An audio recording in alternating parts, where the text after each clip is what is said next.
صحت عامہ سے متعلق ایک ٹاپک جو ہم شیئر کرنے جا رہے ہیں وہ یہ ہے کہ آج دنیا میں ہمیں بتایا گیا ہے کہ کینسر سے بچاؤ سے آگہی کا دن منایا جا رہا ہے، جس کا مقصد مرض سے بچاؤ اور اس کی بروقت تشخیص کی اہمیت کو اجاگر کرنا ہے۔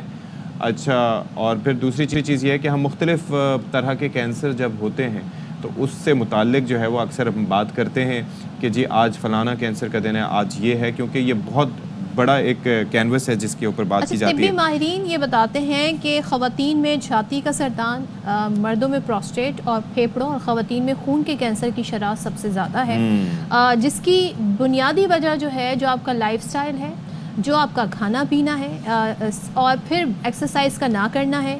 کچھ کیسز میں تمباکو نوشی اور کچھ میں الکحل کا استعمال بھی ہے، اور ساتھ ہی ساتھ کہا تو یہ جاتا ہے کہ جیسے جیسے عمر بڑھتی جاتی ہے ویسے ویسے ظاہر مختلف بیماریوں کا شکار انسانی جسم ہونے لگتا ہے، امیونٹی جو ہے وہ ڈیمیج ہوتی ہے، لیکن بہت سے ینگ لوگوں میں بھی اس مرض کی تشخیص ہم نے دیکھی ہے سامنے آئی ہے، اور اب کافی ترقی کر لی ہے میڈیکل سائنس نے۔ بر وقت اگر اس کی تشخیص ہو جائے تو علاج ممکن ہے اور علاج سے پیچھے نہیں بھاگنا چاہیے، لیکن میں نے سنا اب کوئی ویکسین بھی تیار ہو رہی ہے جو کہ بہت ریولوشنری ثابت ہوگی۔ آپ یہ دیکھیں کہ کافی ساری چیزیں ہو رہی ہیں، مثال کے طور پر سائبر نائف سے لے کے کافی سارے طریقے آ گئے ہیں کہ سٹیج 1 اور 2 کے جو کینسرز ہوتے ہیں ان کا علاج ہو سکتا ہے۔ I heard that کہ اب AI جو ہے اس کی مدد سے کینسر بڑھنے سے پہلے ہی اس کی تشخیص ہو جائے گی کہ کینسر بن رہا ہے، تو اس پر بات کریں۔ تشخیص ہو سکتی ہے۔ جی، دنیا بڑی تیزی سے ترقی کر رہی ہے۔ ہمارے اس وقت اسٹوڈیوز میں موجود ہیں doctor Saadi Rizvi, consultant oncologist ہیں، ایٹامک انرجی کینسر ہاسپٹل کرن،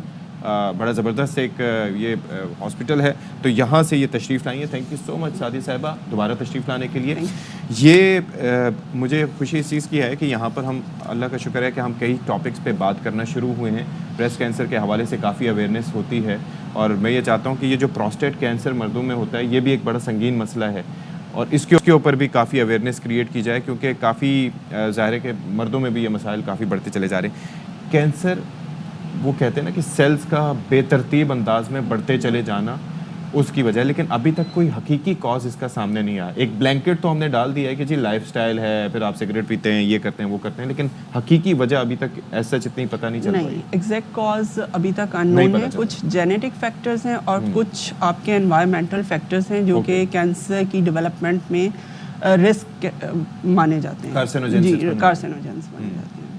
اچھا، تو یہ جو سیل کا رول ہے اس میں، گڈ سیل بیڈ سیل، تو ان کی تعداد بڑھ جاتی ہے؟ دیکھیں، گڈ سیل بیڈ سیل نہیں، جب بھی کسی بھی ایریا میں آپ کی ارریگولر گروتھ ہوگی، آپ کی جو سیلز کی گروتھ ہے وہ جو آپ کی لمٹس ہیں ان کو کراس کرے گی تو وہ اب نارمل گروتھ مانی جاتی ہے۔ اور when ever there is abnormal growth it is known as neoplasm, and neoplasm میں بھی بینائن اور میلیگننٹ۔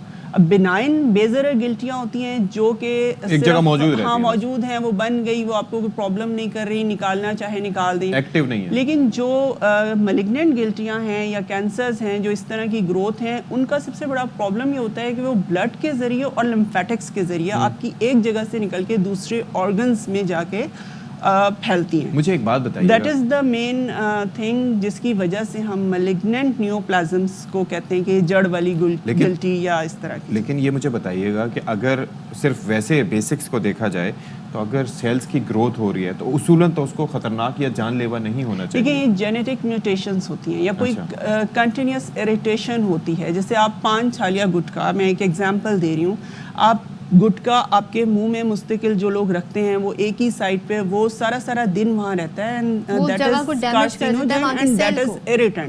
وہ ان سیلز کو ان کی جو سیل کی شیپ ہے اس کو بگاڑ دیتا ہے۔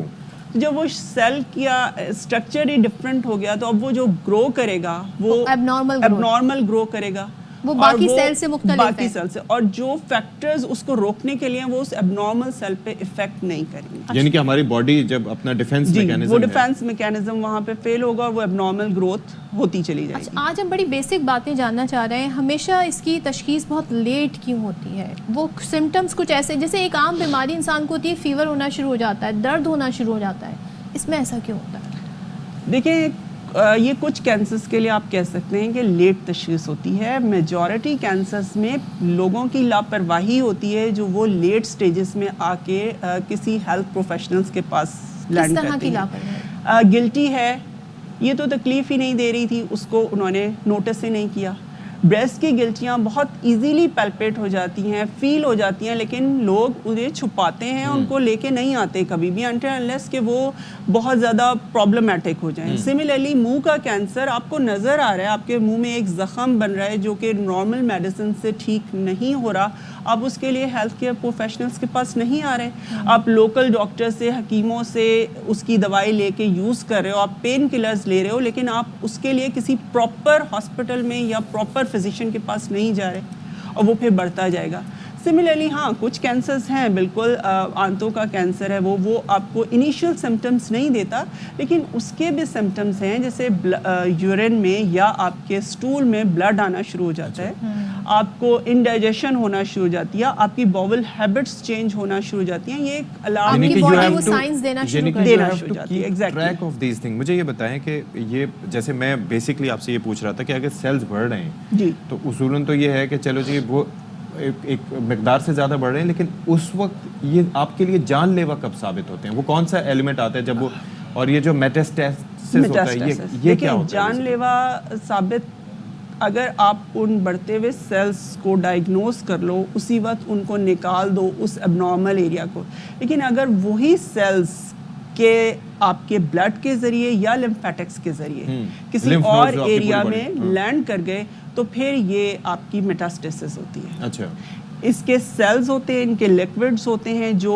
آپ کے بلڈ کے ذریعے آپ کے لیور میں, آپ کے لنگس میں جا کے لینڈ کر جاتے ہیں. دیکھیں اب اس کو ایگزامپلیفائی میں اس طرح سے کروں گی کہ جیسے بلڈ کے لوتھڑے کبھی کبھار جا کے آپ کی ہارٹ کی ویسلز کو اور اس کو بلاک کر دیتے ہیں. سملرلی کینسر سیلز بھی بلڈ کے ذریعے آپ کے لمف نوڈس میں اور آپ کے لیور, لنگ اینڈ بونز میں جا کے. اور یہ جو کہا جاتا ہے کہ آج کل ظاہر ہے کہ آپ کو پتہ ہے کہ سوشل میڈیا پہ ہر کوئی محقق بنا ہوا اور تحقیق ہوتی رہتی ہے اس حوالے سے, کئی لوگ یہ کہتے ہیں کہ اگر ان کی جو خوراک ہے وہ ہے شوگر, دے فیسٹ آن شوگر, اور اگر آپ اپنی زندگی میں سے شوگر کو نکال دیں تو یہ ان کے اوپر بڑا منفی اثر پڑتا ہے. چانسز ہوں گے کہ آپ کو نہ یہ اٹیک کرے.